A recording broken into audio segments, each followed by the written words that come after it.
live. Angry tricep. Okay. Hey guys, what's up? It's Wednesday, which means it's time for our weekly Wednesday live workout. So, and guys, if you're just coming in now and you know that this is happening, comment and let me know that you know this is actually a weekly thing. So if you're coming in now and you've seen this before and you know this is a weekly thing, let me know. Just leave a comment and say, Dean, I know this is a weekly event. I try to be here on Wednesdays at 12 p.m. Central. And if you're new and you haven't done this before, or you haven't been on one of these live broadcasts before, just say, I'm new. I didn't know. Either way, awesome.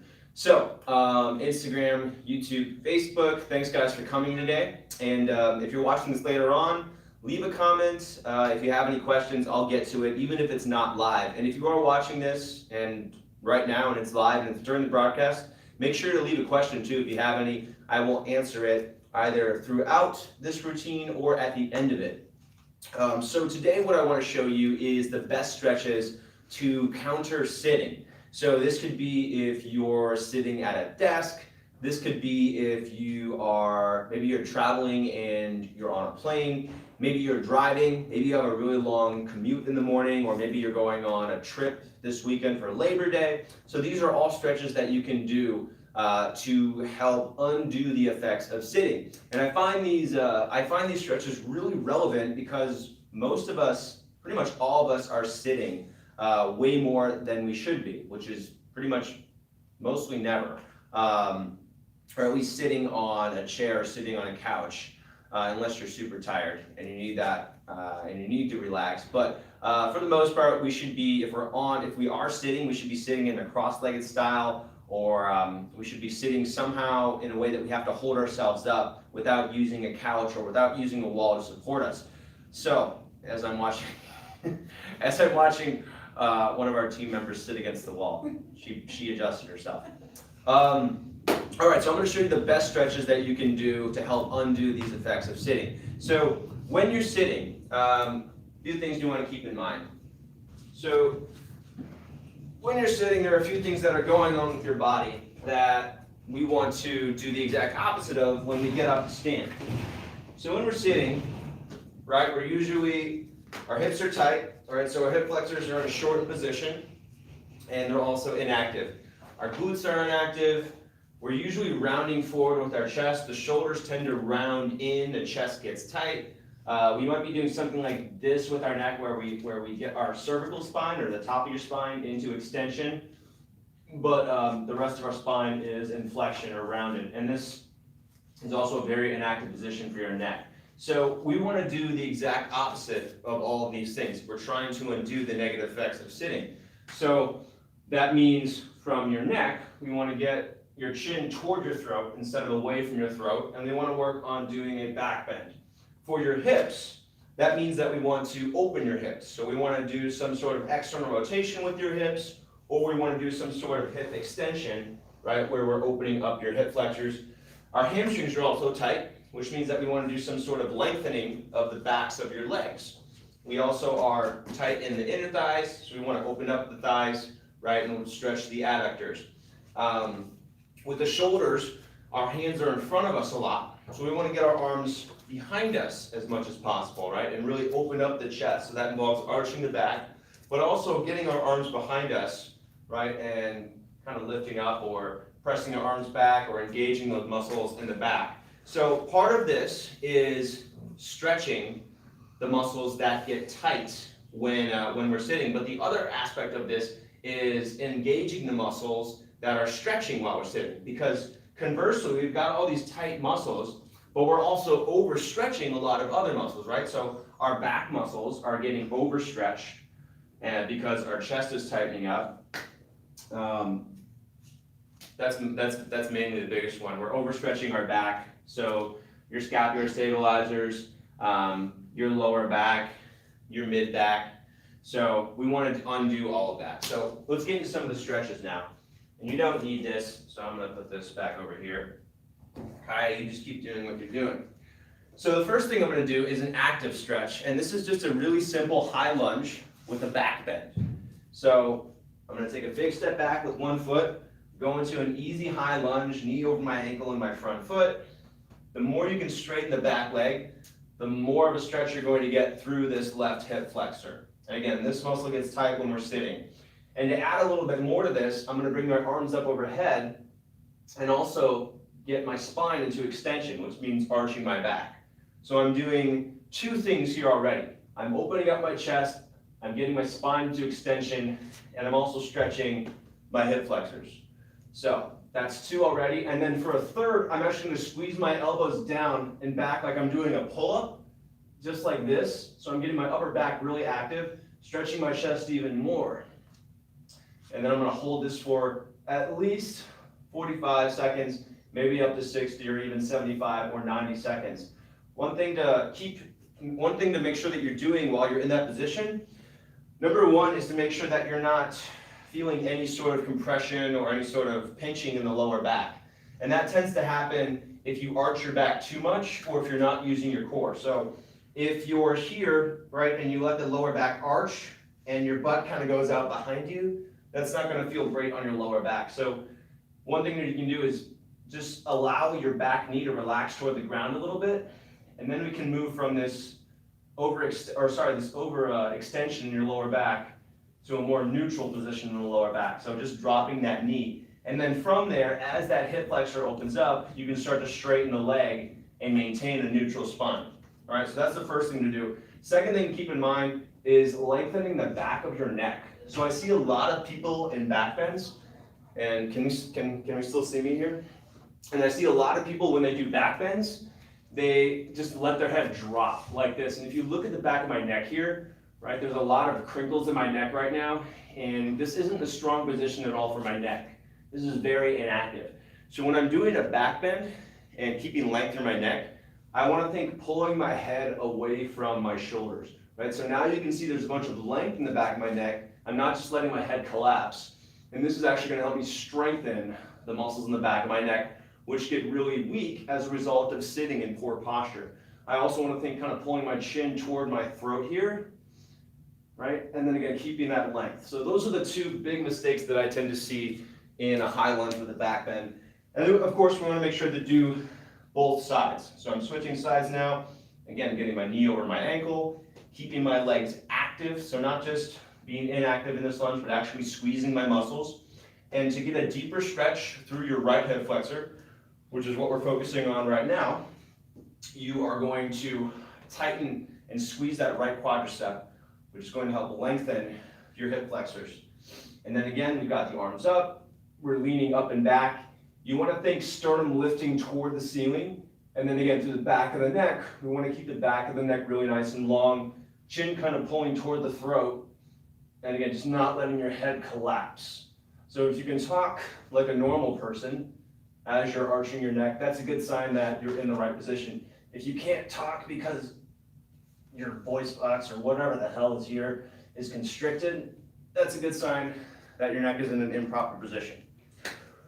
Moving on, next one we're going to do is targeting the backs of your thighs and your spine. So this is a pyramid twist, and I really like this one because it's compound. We're doing more than one thing.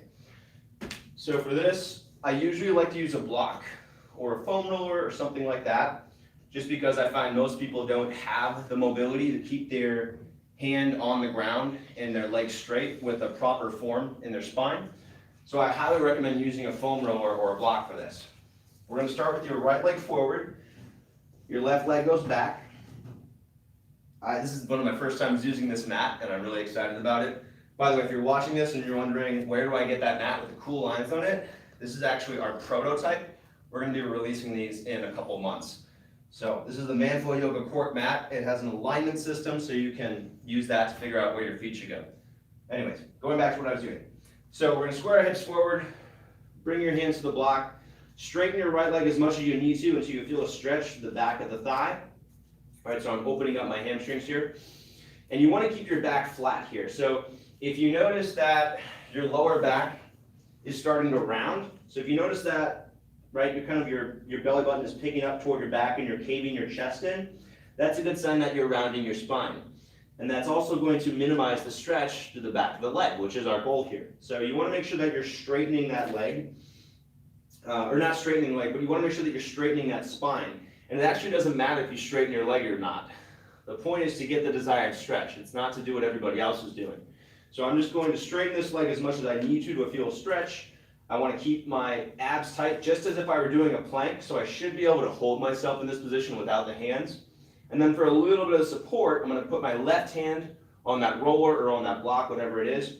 And then I want to reach my right arm up, keep my hips exactly the same or as similar as, or as close to as same in the pyramid as possible.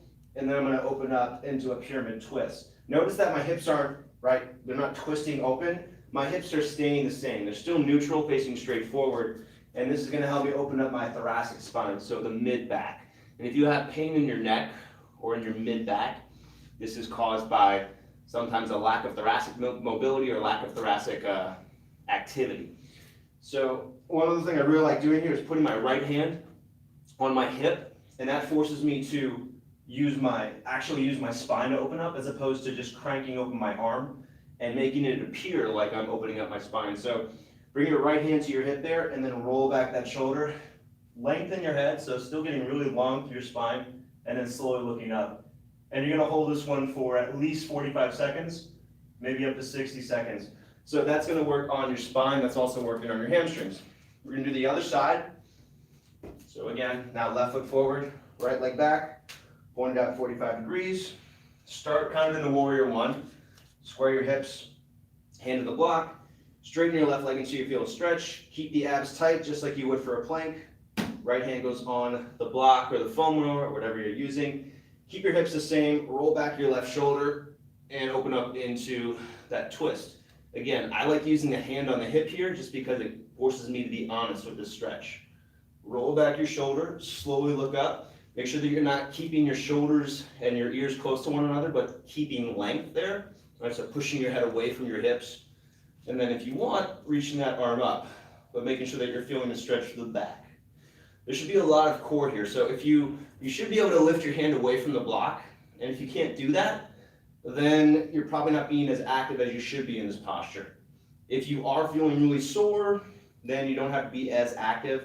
Like if you start to lift your hand away and then your knees get angry because your joints are angry because your muscles are tight and exhausted, don't worry about it. So you can make this more active or less active. And again, 45, 60, maybe even 90 seconds there. All right, now stretch number 2. Stretch number 3 is pigeon. So pigeon is awesome because we're doing some external rotation for the hips. We're really countering what happens when we sit, and we're also going to relieve some tension in our lower back. This is one of the best poses for doing that. So pigeon, knee toward your right foot across your body. And we really want to focus here on getting your inner right thigh to face up. If you can't do this, if you feel like you can't really get your hips close to the ground, or if it really hurts to bring your heel up that high, you can put a pillow or a block under your right hip, and that's going to allow you to open up. That's going to allow you to do this stretch properly. So, and then one thing I would focus on in particular for countering sitting is really making sure you have a lot of length through your spine. So a lot of length through the front of your chest. So we want to avoid bringing your chest toward your leg in front. We want to think pulling your chest away from your leg, keeping the hips back, but pulling your chest away and getting a lot of length here. And if you want, it also helps to get a little bit of an arch to your back. That way, again, I'm countering what I'm doing when I'm sitting because I'm getting extension to my spine as opposed to rounding forward. So this is what I would recommend for pigeon. Again, you can take that block out if you don't need it. And I would stay here for at least 60 seconds. And if you have the time, go up to 2 minutes. If you want to add a little bit onto this, move your hands away from the ground so that your weight is totally in the hips. You can also add a twist here, which I really enjoy doing, by bringing your left elbow to the middle. So whichever knee is in front, you're going to bring the opposite arm forward. And then you can plant your right hand and kind of do a little prayer twist here. So my hips stay the same. I'm just adding a twist. So I'm adding some spinal work here, And I actually also feel some some stretching through my shoulder blades, which is nice as well. So again, 60, 90, or 120 seconds there. And then of course, I'm gonna wanna switch sides. So you do pigeon on the opposite side. If you have knee pain while doing pigeon, here's the variation you're going to do. You're gonna roll onto your back instead, cross your left ankle over your right thigh, grab the back of your right thigh, and then work on opening up that hip. So your left thigh, the inner thigh, is going to face you. The outer thigh faces directly away from your face. And then again, pulling that right leg in and opening up through your left hip. So you're going to feel the stretch in the outer left thigh and in your hip. This is stretching your piriformis. So if you have sciatic pain, then this is going to help relieve that. This is a direct way to alleviate that pain. It's not going to solve that problem, but it will provide relief from sciatic pain or discomfort. And then again, same thing here. We're going to hold for 60 or 69 or 120 seconds. And if you have a wall, what I really like doing here is putting your foot against the wall. So instead of having to hold your leg here, you can put your foot up against the wall. And then I can cross that leg over. And now I don't have to work as much to hold that, right? So this is much easier. And then I can actually go down to my back like this if I want. And then I don't have to worry about curling my head up. I can keep my back relaxed and actually kind of restore the natural posture of my spine here. So that's your other stretch. And then the final stretch that I'm going to show you here, because we've done hamstrings, we've done, we didn't do inner thighs. So, all right, we'll do inner thighs. So this one is if you want to be more active, you can stand up and do a wide-legged forward fold. If you want to focus more on your core here, then I would do a seated V stretch like this. So here's your options. You can do a seated V if you have the mobility for this and you can hold your chest upright without rounding your back. Then you can do a seated V. You might need to bend your knees in order to do this. And if you need to bend your knees, that's fine. So this is targeting inner thighs here. We want to squeeze the outer thighs to help stretch the inner thighs. And you're going to use your core to make you stay upright here. So we aren't rounding forward like this. We're staying as tall as we can through your chest. All right, and I'm just going to hold this one for 60 to 90 seconds. If this one doesn't work for you, I'm going to have you stand up, and I'm actually going to have you do a triangle. So we're going to get into a wide stance. You're going to turn one leg out, bend into that knee just like we're doing a warrior two. Bring your block back to the inside of your right foot, and then straighten your right leg until you feel a stretch. We can also add a little bit of a twist in here. So triangle is just a really nice stretch for that inner thigh. So you're going to feel this from the back of your knee toward all the way up to your butt and toward your groin. So this is triangle. Again, I'm going to hold this one for 60 or 90 seconds. Try to get these stretches for at least 60 seconds. You'll notice that I'm not saying 15 or 20 seconds because that's not enough time. So you want to make sure that you're doing at least 60 seconds for these stretches. And I'm already feeling a stretch. So it's totally dependent on your mobility and your flexibility levels. You might not have to do what I'm doing to get the same effect. So there's your triangle. And then the final stretch I'm going to show you, so we've gotten a lot so far, right? We've gotten hands behind you, we've gotten hips opening, we've gotten hamstrings, we've gotten adductors, is a couch stretch. And this is a really fantastic stretch for your hip flexors to loosen up hip flexors. So I'm actually going to show it kind of a level 1 and a level 2 version. So level 1, you're going to use something like a couch or even an office chair. And you're going to put your knee directly in front of whatever it is you're using. You're going to put your foot on top of that. And then you're going to do a lunge with the other leg. And then from here, I'm going to lean back into this stretch, just like this. So this is called a couch stretch, and this is a really nice stretch for your hip flexors and also your quadriceps. If you sit a lot, this is going to feel really tight. So you might want to start here, kind of in a lunge like this, and then slowly, maybe using props, maybe using a foam roller or a block, slowly coming up into that stretch, and then going to where you need to feel that stretch. So this is level 1. And to make this more intense, you're going to pull your lower back and your core back, back, back, until you feel the desired stretch. Now this can be tough on your knees. So if you feel like this is uncomfortable for your knees, really simple. You're just gonna get a washcloth. You can get your shirt, you can get a towel, and just put that under your knee. And then you'll have a little bit of cushion for your knee. So this is version number 1. Version number 2 is actually using a wall. So you're gonna slide your knee. I'm gonna switch sides now. So I'm gonna slide my right knee all the way up against the wall, point my toes up and get the top of my leg facing the wall. Start in that lunge position that I was in, that I did for the other side. And then I'm slowly going to come up again, using props, using tools if you want.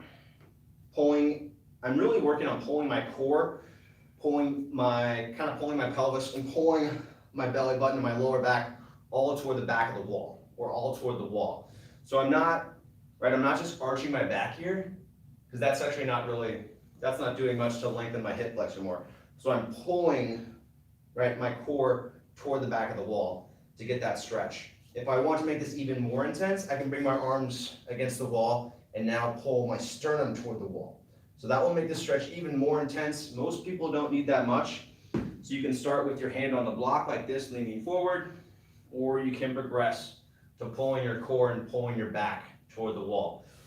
In that stretch, it's really intense, but again, we want to hit 60 seconds. One of my strategies for making it through stretches when they're really intense is just committing to 5 really deep breaths. So breathing as deeply as you can, trying to hit 4 or 5 seconds as you inhale, and then 4 or 5 seconds as you exhale. And before you know it, you hit about 40 or 45 or 50 seconds, and then just try to do 2 more breaths from there, and that adds up to 60 seconds. So breathe slowly, count to 5 or 6 breaths, and you'll hit that 60-second mark before you know it. And so those are the stretches I want to share with you today. Again, we've got shoulder opening. Most of it's focused on hips and spine. So it's pretty much doing the exact opposite of what you will do while you're sitting. I think if I add those up, I did 6 stretches, right? We did our high lunge with a back bend. We did a pyramid twist. We did the pigeon. We did the adductor stretch, right? So that was a wide-legged forward fold, a seated V, or a triangle. And then we did our couch stretch against the wall. That was it, right? Cool. So that's actually just 5 stretches. So 5 stretches, 60 seconds each side. That adds up to about 10 minutes, and then maybe some time for transition. So we're looking at about 11 to 12 minutes. Most people can carve that out from their schedule. So try to do that. You can do it before. So now I'll talk about times you can do that. You can do this before you get on a plane. I do this all the time whenever I travel. I give myself probably 10 to 15 minutes, and those are very similar to the stretches that I'll do. I'll usually do but you can do that before you get on a plane. You can do it after, a few hours of working at the office. Maybe you do it during your lunch period, or your lunch period. Maybe you do it during your lunch hour. You can do it after work, when you get home from work. You can do it really whenever, just 10 minutes, whenever you can. Times that I would not do this, I would not do this before a workout, because it's mostly focused on really deep stretches. So these are the most intense, kind of the most effective stretches to cancel out tightness. So I wouldn't do this before another workout, because it's actually going to inhibit performance, especially if you're going to be doing some sort of sprinting or some sort of really explosive movement. If you're doing it before a yoga class, that's probably okay, because yoga is not as explosive. We're moving more slowly, and getting a little bit of mobility beforehand is a good idea. But I wouldn't do that before any sort of explosive activity. And if you do it before bed, you can do it before bed, but make sure it's not too intense. So I would focus on really making those stretches passive if I'm going to do them before bed, because we don't want to activate that sympathetic nervous system and get your body all riled up before we go to bed. So hope that helps. And now I'm gonna answer some questions. Dustin wants to know a good forearm hand stretch. So forearm stretches, which are great because you can do them while you're on the plane.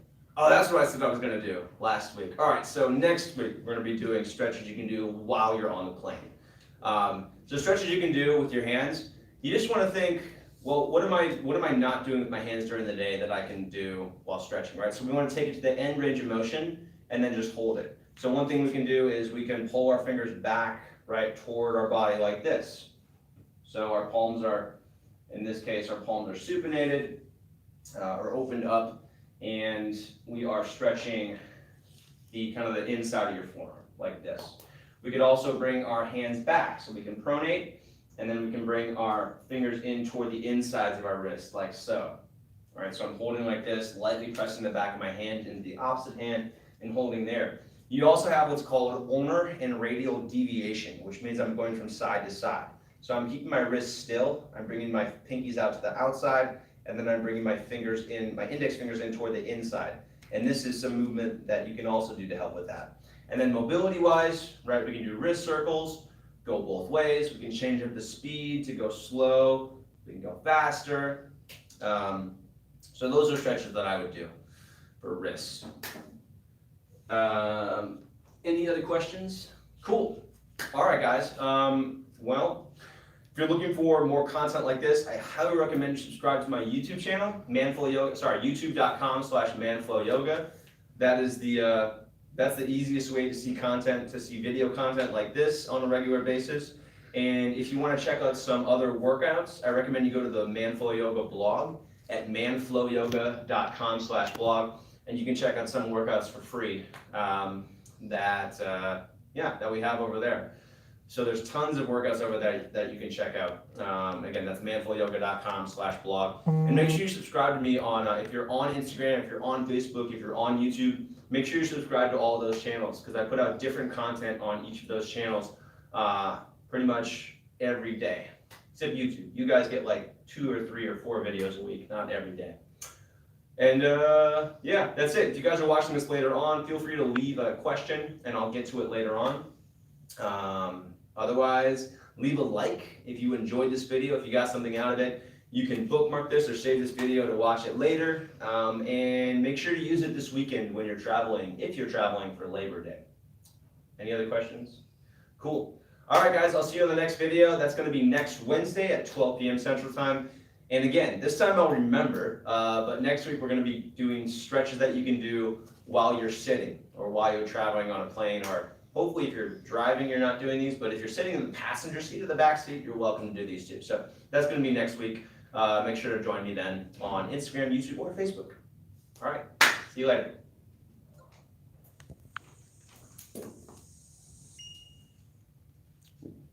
What are you chuckling at?